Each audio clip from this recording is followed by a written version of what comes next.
চাহপাতৰ লগত এইকেইবিধ বস্তু মিলাই যদি সপ্তাহত দুদিনকৈ লগাই চুলি ধুৱে তেতিয়াহ'লে চুলি সৰা বন্ধ হ'ব, চুলিৰ গ্ৰোথ বাঢ়িব, চুলিখিনি চিল্কি চাইনি হ'ব, চুলি ঘন হ'ব, দীঘল হ'ব, চুলিৰ গুৰিটো মজবুত কৰিব।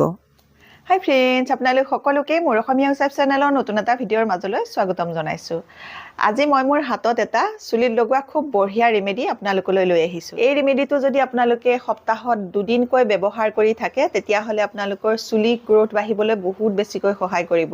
যদি আপোনালোকৰ চুলিখিনি দীঘল নোহোৱা হৈছে তেতিয়াহ'লে চুলিখিনি দীঘল কৰিবলৈও সহায় কৰিব। চুলিখিনি খুব ধুনীয়াকৈ চিল্কি চাইনি কৰি তুলিব, চুলিৰ গুৰিটো মজবুত কৰিব। যদি চুলি সৰি আছে চুলি সৰাও বন্ধ কৰিব। সকলো ফালৰ পৰাই চুলিৰ কাৰণে এই ৰেমেডিটো বহুত বেছি ভাল হয় আৰু তাৰ কাৰণে লাগিব মাত্ৰ একদম সাধাৰণ ঘৰুৱা কেইবিধমান বস্তু। বনাবলৈ একেবাৰে সহজ। এতিয়া কেনেধৰণে বনাব লাগে সেইটো মই আপোনালোকক দেখুৱাম আৰু দেখুৱাৰ আগতে আপোনালোকলৈ এটা ৰিকুৱেষ্ট আছে। আপোনালোকে যদি এই ৰেমেডিটো ভাল পায় তেতিয়াহ'লে মোৰ ভিডিঅ'টোত এটা লাইক কৰি দিব আৰু এতিয়ালৈকে যদি মোৰ চেনেলটো আপোনালোকে ছাবস্ক্ৰাইব কৰি লোৱাই নাই তেতিয়াহ'লে সোনকালে ছাবস্ক্ৰাইব কৰি ল'ব, কাৰণ মই মোৰ চেনেলটোত বিভিন্ন ধৰণৰ টিপছ ভিডিঅ'বোৰ আপোনালোকলৈ আগবঢ়াই থাকোঁ, যিবোৰ চাই আপোনালোকে উপকৃত হ'ব পাৰিব। ৰেমেডিটো লগোৱাৰ আগত আপোনালোকে এটা কথা মনত ৰাখিব, ৰেমেডিটো লগোৱাৰ আগদিনাই আপোনালোকে ৰাতি শোৱাৰ আগত চুলিখিনিত ধুনীয়াকৈ তেল লগাব। আপোনালোকে যি তেল লগাই চুলিত সেই তেলটোৱে ভালকৈ লগাব। পিছদিনাখন ৰাতিপুৱা আজিৰ এই ৰেমেডিটো লগাব। আহক এতিয়া এই ৰেমেডিটো কেনেকৈ তৈয়াৰ কৰিব লাগে, তৈয়াৰ কৰিবলৈ কি কি বস্তু লাগিব চাওঁ বলক। আজিৰ এই ৰেমেডিটো বনাবলৈ লাগিব এইকেইবিধ বস্তু। এচামুচৰ জোখাৰে চাউল লৈছোঁ, 2 চামুচৰ জোখাৰে চাহপাত, জবা ফুলৰ পাত কেইটামান, এইফালে লৈছোঁ এচামুচৰ জোখাৰে মেথি গুটি আৰু লগতে নৰসিংহ পাত কেইটামান আৰু এইটো এটা এল'ভেৰা পাত লৈছোঁ। এই গোটেইকেইবিধ বস্তু কেনেধৰণে ব্যৱহাৰ কৰি আজিৰ এই ৰেমেডিটো এতিয়া বনাওঁ সেইটো আপোনালোকক দেখুৱাই যাম। তাৰ কাৰণে এটা চচপেনত মই গেছত এগিলাচৰ জোখাৰে পানী লৈ লৈছোঁ আৰু সেই পানী গিলাচতে এতিয়া মই গোটেইখিনি বস্তু দি যাম। প্ৰথমতে দিছোঁ এয়া নৰসিংহ পাতকেইটা। নৰসিংহ পাতে আমাৰ চুলি গ্ৰোথ বঢ়াবলৈ সহায় কৰে, চুলি সৰা বন্ধ কৰে। আৰু ইয়াৰ পাছত দিছোঁ মই এয়া জবা ফুলৰ পাত কেইখিলামান। জবা ফুলৰ পাতে আমাৰ চুলিখিনি চিল্কি চাইনি কৰিবলৈ সহায় কৰে, চুলিখিনি ক'লা কৰিবলৈ সহায় কৰিব। লগতে এয়া চাউল, চাহপাত, মেথি একেলগ কৰি গোটেইখিনি একেলগে এয়া পানীতে দি দিলোঁ। আৰু এই গোটেইকেইবিধ বস্তু আমাৰ চুলিৰ গ্ৰোথ বঢ়াবলৈ বহুত বেছিকৈ সহায় কৰিব, চুলিখিনি চিল্কি চাইনি কৰিবলৈ সহায় কৰিব, চুলিৰ গুৰিটো মজবুত কৰিব। এতিয়া মিডিয়াম ফ্লেমত মই এইখিনি উতলাই থাকিম 5 পৰা 7 মিনিটলৈ। আপোনালোকে ফ্লেমটো হাই নকৰিব, হাই কৰিলে সোনকালে পানীখিনি শুকাই যাব আৰু যিখিনি পাত দিছিলোঁ, বস্তু দিছিলোঁ ইয়াত গোটেইখিনি বস্তুৰ গুণখিনি পানীলৈ ভালকৈ গুচি নাহিব।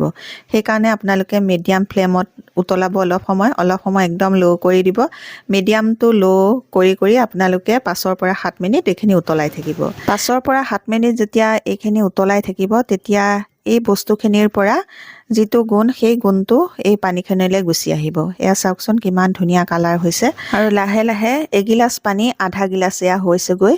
যেতিয়ালৈকে আধা গিলাচ নহয়গৈ তেতিয়ালৈকে আপোনালোকে উতলাই থাকিব।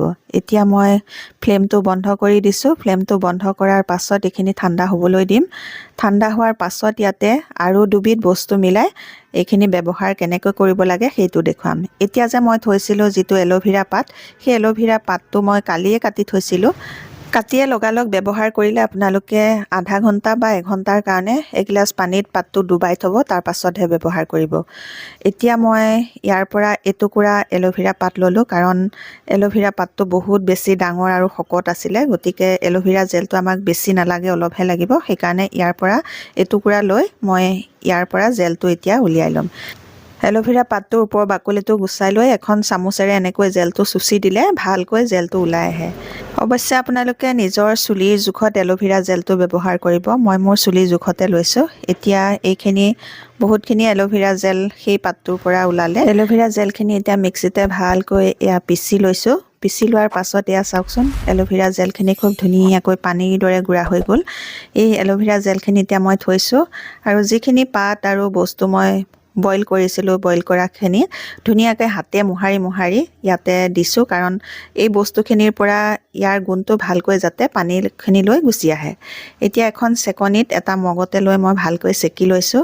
এইখিনি ৰস পাই গ'লোঁ আধা গ্লাছৰ জোখাৰে আৰু তাতে মই মিক্স কৰিম পিচি লোৱা যিখিনি এল'ভেৰা জেল সেই এল'ভেৰা জেলখিনি এল'ভেৰা জেলখিনি দিয়াৰ পাছত ভালকৈ গোটেইখিনি বস্তু এবাক মিক্স কৰি লৈছোঁ এল'ভেৰা জেলখিনি মিক্স কৰি লোৱাৰ পাছত ইয়াতে মই এতিয়া দিম নিজৰ চুলিৰ জোখত আৰু অকণমান চেম্পু আপোনালোকে যি চেম্পু ব্যৱহাৰ কৰে সেইটো চেম্পুৱে দিব নিজৰ চুলিৰ জোখত দি ভালকৈ মিক্স কৰি ল'ব মিক্স কৰি লোৱাৰ পাছত এইটো ৰিমেডি তৈয়াৰ হৈ গ'ল এইটো কেনেধৰণে ব্যৱহাৰ কৰিব লাগে সেইটো দেখুৱাইছোঁ আপোনালোকে যোনদিনাখন চুলি ধুব তাৰ আগদিনাই আপোনালোকে চুলিত ভালকৈ তেল লগাই থ'ব তেল লগাই থোৱাৰ পাছত পিছদিনা এই ৰিমেডিটো বনাই ধুনীয়াকৈ চুলিত লগাই 10 মিনিট ৰাখিব 10 মিনিট পাছত আপোনালোকে চুলিখিনি ভালকৈ ধুই পেলাব আৰু চুলিখিনি ধোৱাৰ পাছত আপোনালোকৰ চুলিখিনি চুই চাব খুব ধুনীয়াকৈ পিছল হ'ব চিল্কি চাইনি হ'ব আৰু লাহে লাহে আপোনালোকৰ চুলি সৰা সমস্যাও কমি আহিব